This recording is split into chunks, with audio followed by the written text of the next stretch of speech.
Hi, and welcome to Finding a Win-Win Solution. Today, we're going to focus on interest-based negotiations.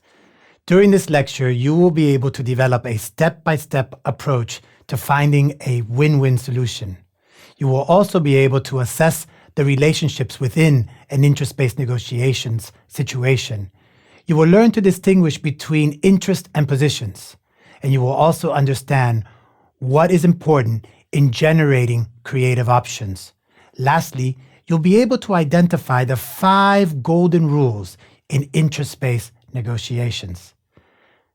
Now imagine that 3 friends are invited to a harvest party in the middle of autumn at the university. To go to this party, you need to have something edible related to the theme. Then you get in for free and you get some drinks. Now 3 imaginary friends go shopping together. All of them have the same idea: to buy a pumpkin and bring a pumpkin dish. Pumpkins are very plentiful in autumn. They end up in front of the pumpkin stand, all staring at the same pumpkin. The 3 of them get into an argument about who should buy a pumpkin and who should bring a pumpkin to the party. None of the 3 want to give up their pumpkin. They all want to be the one with the unique pumpkin dish. With no solution in sight, the 3 leave the store without pumpkins and in a very bad mood. The friendship is strained. What they did not ask is why they wanted to buy a pumpkin and what did they intend to bring. One friend had in mind a pumpkin soup. He needed the flesh of the pumpkin. The other was thinking of making a pumpkin seed bread so that everybody could try a piece. Wanted actually the seeds of the pumpkin. And the 3rd friend actually just had this idea of creating a bowl out of the pumpkin and make it look very harvesty. What they all wanted to do was to avoid a disaster, fighting over the pumpkin and smashing it on the ground. What they needed to do was to stop and do what we call go to the balcony. Going to the balcony is to have an overview of the situation, to almost go above everything to a different level and to look down and say, wait a minute, what is going on here? The goal of any negotiation should be to move away from confrontation and to move towards cooperation. This is done by what we call expanding the pie. It's a little bit of a joke because we like pumpkin pies, but the idea behind it is that most people think that we have limited resources and that we need to get our piece of the pie before everybody else gets a piece of the pie. And if we can expand the pie, we can have more pieces. That's the basis of integrative negotiation. Now, how do we achieve that? What we need is a step-by-step approach that will make sure that we'll keep our emotions in check and will actually focus on interest and not positions. But before we do that, we have to do a couple of things. The first thing we have to do is we have to assess the relationship. Now, before you even get to the table to sit down to negotiate, you want to understand the relationship. Not only how the relationship is right now, but what was it in the past and how is it going to look in the future? What we need to understand is these 3 friends actually have a great relationship. Right now it's a little irritable, but actually they want to continue being friends, studying together, possibly even being roommates. What we want to do with checking the relationship is to check our assumptions. We also want to understand what kind of emotions are there and to validate those emotions. More importantly, we want to understand what is the perception of the 3 sides. And in any negotiation where interests are involved, we want to make sure that we're building trust. Once you've understood what kind of relationship is involved and what kind of relationship you would like to have, you're ready for step 2. Preparing the negotiations. What you want to do under preparing the negotiation is A, have good communications, B, have good analysis, and C, have good understanding. What do we mean by this? Well, under good communication, we want to have active listening. We want to use the 4 ears of communication to make sure that we understood what are the needs, interests, and wishes of the other side. Under good analysis, we want to make sure we understand who's involved, why are they involved, and what is their outcome that most fits their needs. Lastly, under good understanding, we want to make sure we have understood all of the dynamics, the perceptions and assumptions involved in the negotiation. Once you've assessed the relationship and prepared the negotiations, you're ready to sit down at the table and begin identifying the problem, not by yourself and not in your office, but actually at the table with the other people, jointly identifying the problem. Asking why people want, for example, the pumpkin. We know now from the story that they actually wanted different parts of the pumpkin, and they could have shared the pumpkin had they just spent a little more time asking questions to have a deeper meaning of the interest and not just fighting over who gets the pumpkin. Understanding the difference between positions, which are concrete, explicit, and limited, and interest on the other side, which are the reasons behind the positions, which fulfill those needs, will help us to understand how to create win-win situations. Now, in much more complex situations, what you want to do is to create what we call a problem statement. Problem statements have to satisfy the interest of all sides. They explore mutual interests. They fulfill basic needs. And they're created by engaging the other side in a discussion over interests and needs. In this discussion, people will talk about the future and not the past. Now, in order to understand a little more how to identify the problem and what the next step is going to be, let's look at one of our case studies, which you can find in the download section of this course. It's called the O&R Construction Company. It's a negotiation between a construction company and community leaders over the building of a new residential project. Some of you may recognize this from other lectures. The O&R Construction Company is the largest company in the region building housing. It has a stellar reputation, but it has been losing money in a couple of its projects. It has also invested in a controversial project, and it really needs a win in order to regain its reputation as a modern urban living construction company. The protesters on the other side come from the local community. They're angry at the construction company because they think the company has mismanaged several projects. They fear gentrification, and they want to prevent the project at all costs. They are kind of manning the barricades, if you will. What they want is to be heard, and they want more traditional homes at affordable prices. The owners are the people who have already invested in the construction company, who actually are middle class, looking for modern conveniences, safe neighborhoods, and they also think that it's time to find a solution to the problem. If we look at some of the issues involved, it's what to do with the construction, what to do about safety, what to do about the cost of the damages inflicted by the protest, how to integrate infrastructure into the community project, and how to generate acceptance for the new community residents who will be moving in once the project is completed. Now, if we look at the problem and identifying the problem, what do we think could be a joint problem statement?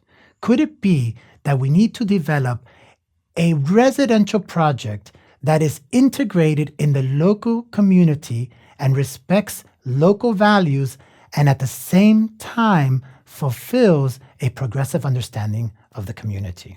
Once we have a joint statement created by A, the owners, B, the protesters, and C, the construction company, we can move to step 4, how to develop options, how to generate options, creative options that meet the needs of all sides.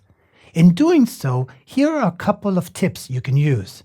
Number 1, look for low-cost, high-value solutions.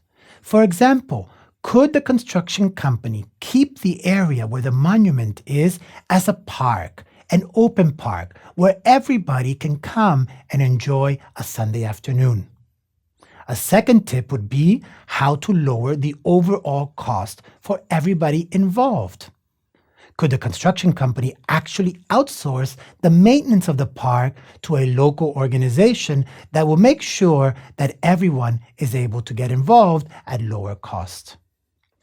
A third tip you can use is to improve the options on the table. Is it possible that we can find a way to provide space within the new residential building that actually can be used for community purposes, bringing different options together? And lastly, creating new resources. Every single family moving into the new residential neighborhood would welcome having a local kindergarten, community center, or spaces where everybody can meet. If everybody could come together and dedicate some space in the residential project to community building, we will all be better off. Now, once we've developed some options that we can all use, step 5 involves taking responsibility.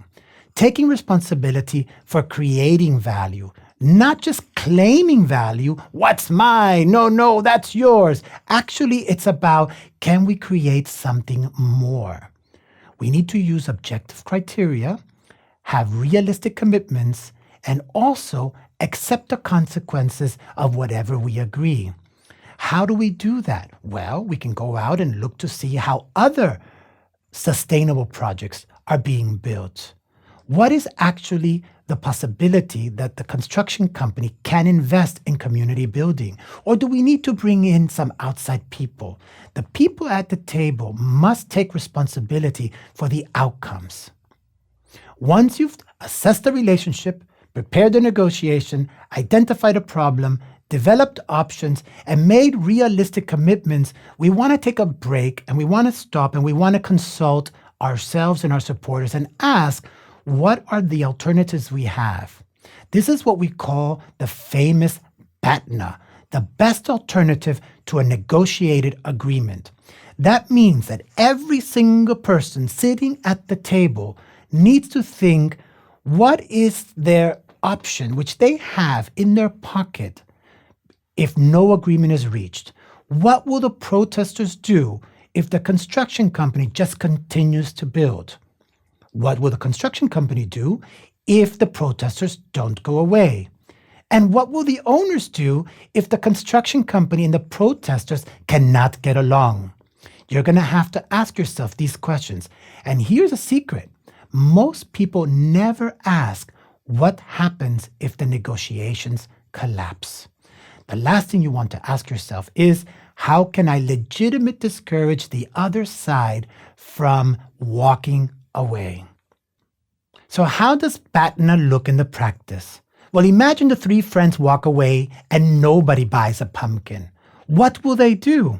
In reality, one of them will probably think of a plastic bowl instead of the real pumpkin bowl.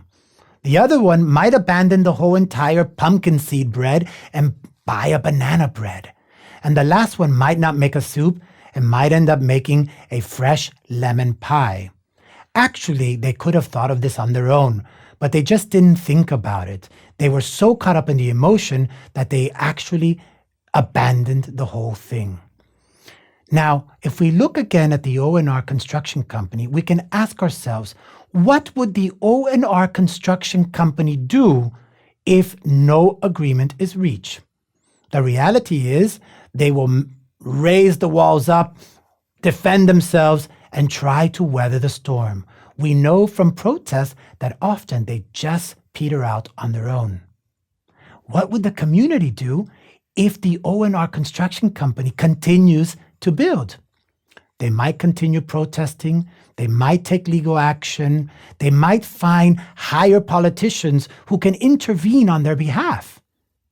And lastly, we ask ourselves, what could the owners do if no agreement's reached? They can start charging, for example, the O&R Construction Group. They can abandon the project. They can sue in court. All these things will feed into the calculation of whether they're going to reach agreement or not. Once we have assessed that the BATNAs are not very strong, they might be even what we call a WATNA, a worst alternative to a negotiated agreement. Who wants to protest in the winter? Who wants to have a long drawn-out court case? And who wants to put the safety of their team in danger when protests are going on outside? Actually, these three actors have more in common and have more of a possibility of reaching an agreement that is a win-win option for all of them. Once we know that our BATNAs are not very good, we can move to the last step, integrating the results. What do we mean by integrating results? Well, no agreement is a real agreement until it's implemented. And we want to give it the best chance possible. We want to make sure that it is sustaining the value created in the negotiation.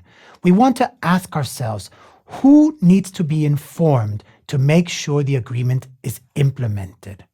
Who can support the agreement? What kind of resources are needed in order to make sure we have success? And lastly, how do we monitor and evaluate the agreement made? These are the 7 steps in finding an integrative solution in strategic negotiations. Number 1, assess the relationship. Number 2, prepare those negotiations for success. Once you've done these 2 things, you want to make sure that you sit at the table jointly with the other side and you identify the problem. Together, you will develop options, generate new and creative ideas, and you will evaluate those options to make sure you take responsibility for realistic commitments and legitimate outcomes. Once you've done all that, you're going to assess your alternatives to make sure that your agreement is better than the alternatives of walking away. And finally, you will integrate the results into your local community. Now, what we would like to do is to look at the 5 golden rules of negotiation. Number 1, separate the people from the problem. The people are not the problem. The problem is the problem. Negotiate with the people how to solve the problem. Number 2, any agreement reached has to improve the relationship. It cannot hurt the relationship. Nobody will implement an agreement when they're in pain.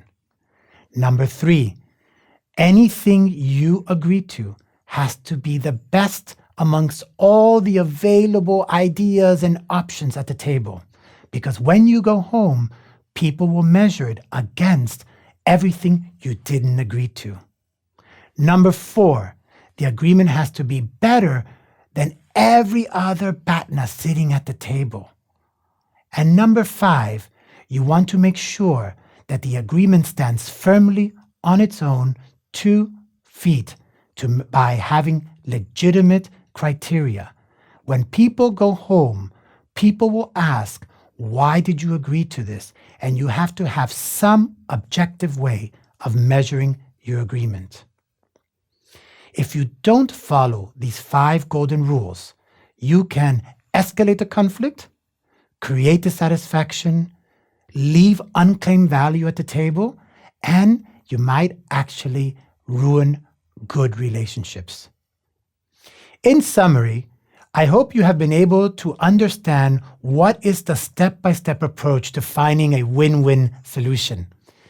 I hope you will also be able to assess relationships when you sit down at a negotiation table, that you are able to distinguish between your interests and your positions, and that you understand what is important in generating as many options as possible.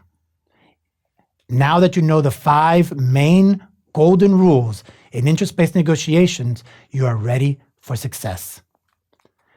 And finally, interest-based negotiation is one of the most successful ways of approaching negotiations, no doubt about it. However, it is not easy, it takes time and dedication. You need to invest in a negotiation in order to get the maximum output. With this step-by-step approach, you will be able to design, prepare, and execute a successful negotiation that meets your interests fully where possible acceptably where necessary, and tolerably in difficult situations. I wish you all the best in your next integrative negotiation. Thank you very much.